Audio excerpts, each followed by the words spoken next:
My hips barely square in warrior one. What does this mean? What should I work on? Thanks. Okay. So it's a really hard one to square your hips. It generally, as most people are just tight in their pelvis, specifically hip flexors, quadriceps, and hamstrings. And so I'm just going to stand up and kind of show you some of that stuff. So the modification for warrior one is actually high lunge. So it's almost the same pose, but it's a lot easier on your body, but your back heel's off the ground. So it's easier to square your pelvis towards the front of the mat, right? With your back heel on the ground, it's a lot harder. So a couple things that you can do to work on it is shorten your stance. Warrior one does not have to be big. And also you can step your right foot out toward the back foot out to the back and pivot your back toes forward more. The more you pivot your toes forward, the easier it is to internally rotate your back thigh, which squares your pelvis towards the front of the mat. And most people's pelvises don't square to the front of the mat. We just do our best at that.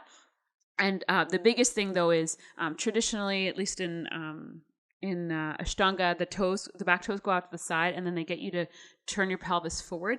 That creates a lot of torque on the knee.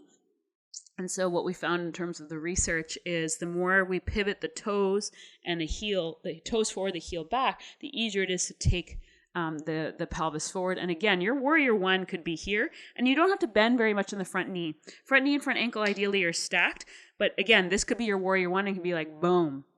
Right. Always what we're looking for is what is the point of the pose? And the point of warrior one is opening up hip flexor and quadriceps of the back leg. So if you're feeling that, then you're in the right place. For some other people, it's going to be a stretch in the back calf.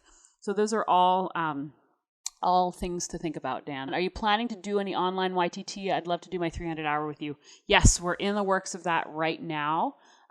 We'll be releasing everything, I think, in 2 weeks. So if you're on our newsletter, Dawn, we'll be sending it out there first, and then it'll also be on all the social channels. How long does it take you to sequence the classes? Oh, great question. I make them up on the spot, to be perfectly honest with you, at this point in time. And the reason being is that I've been teaching 18 years at this point, and so I have like probably about 50 or 60 sequences. I call them my skeletons that are in my mind, and then I kind of add things together or in the moment. So especially with these kinds of classes, what I love about this is that I'm also feeling it in my body. So I have a general idea of where we're going to go.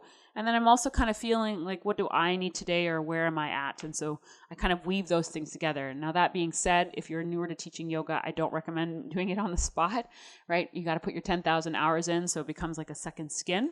And then you can start creating them on the spot. Where are your leggings from? Oh, these are Lululemon. They're old Lululemon with the fun lace. Hey, I think these came out like 4 or 5 years ago. I keep my Luon around for a while. The wheel feels nice and easy, but the second modification with elbows on the ground feels very painful in the shoulders. Is there anything to practice this? Okay. The biggest thing with pain is what kind of pain. If you're feeling sharp pain, then this is not the pose for you. If you're feeling like compression by taking the elbows up and then weight bearing, then this is not the pose for you. If you're feeling like, oh, this is uncomfortable, you might be feeling tightness in your triceps or tightness in your lats. And then a lot of these kinds of stretching, we didn't do actually too much of this today, but the elbow stuff we did today was the idea of that was stretching, right? But stretching the sideways, the lats, peaceful warrior, reverse warrior. What else would be? Twisting would also help with those in terms of stretching out the lats. Great question. Any tips to get more into the IT band in that last standing variation with 2 blocks? I felt it on the right, but barely on the left at all. Okay, so the biggest thing is to check that when you're doing the IT stretch at the end, if you're doing it, I think you were doing the Parsvottanasana pyramid variation of it, you want to make sure that your legs are crisscrossed. So I'm just going to show. So if my right foot was forward, my left foot was back, you want your feet crisscross, meaning that your front leg is further out to the side than the other one is, okay?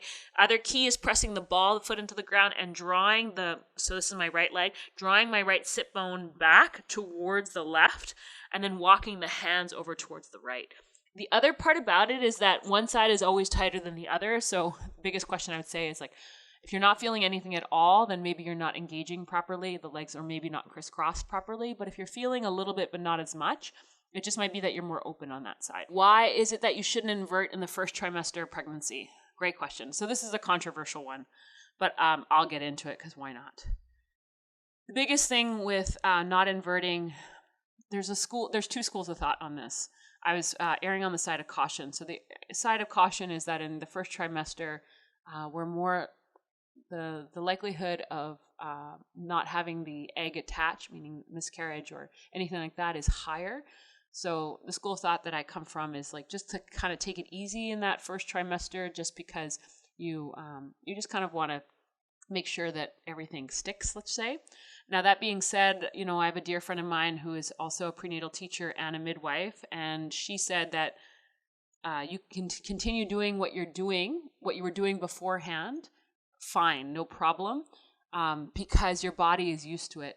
Now, that being said, you got to feel out your body. Pregnancies are so different for everybody. So like my friend was doing I was pregnant with a friend of mine at the same time, and she was doing inversions and all kinds of wild and crazy things in that first trimester.